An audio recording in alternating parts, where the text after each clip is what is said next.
жер дау болған кездегі сіз осы керемет бір ұйқастармен шығардыңыз ғой, соны қазір айтып бере аласыз ба?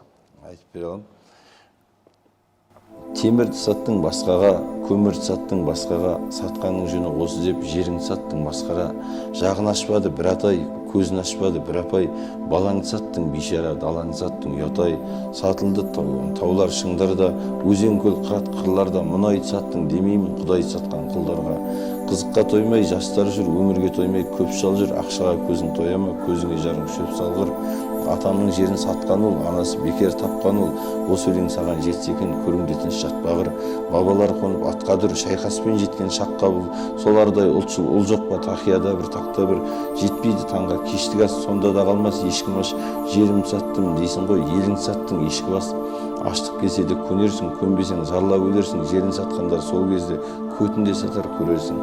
Қазақтың жері қарасам, қанаты құстың талардай, көлденең өткен көк атты қызғанып көзін салардай. Мынау жердің жолында Бөгенбай мен Қабанбай, Хангелді мен Аралбай, Шапырашты Наурызбай, Райымбек пен Қарасай, Махамбет пен Исатай, Жауғашты мен Сыпатай, жауына шапты аянбай.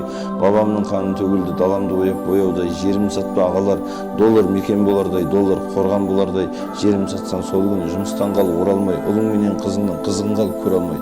Артық сөйлеп отырсам тілімді кесе қойыңдар, байтақ жердің жолында мен де өлейін солардай деймін. Міне, қандай керемет.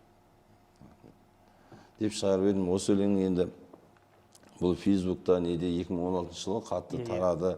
Жігіттерге менімен айналысты. Шалқардан аудан әкімінің орынбасары мамамды шақырып алып, оған жаңа шутия қылып, маманың давлениесін 200-ден бір асырған, мамам жердің бетінде көшеге шығып, жерге құйрығын анамды қорқытып жіберген ғой, енді анау әкімшілік штраф төлейді, үйтеді бүйтеді деп. Мамам жерге қара жерге құйрығымен отырып қалған, маған көшенің ортасында телефонмен звондайды, қайыршы, артыңды қыс болды. Өзіңнің 10 сотық жерің жоқ, не істеп жүрсің деп ше. Жарайды деп мамама айтып алып, бірақ енді оны менде тоқтап қалған жоқпыз ғой енді. Бір жағынан енді айтып жатыр, әркімнің семьясы бар, анасы бар, біреудің баласы бар.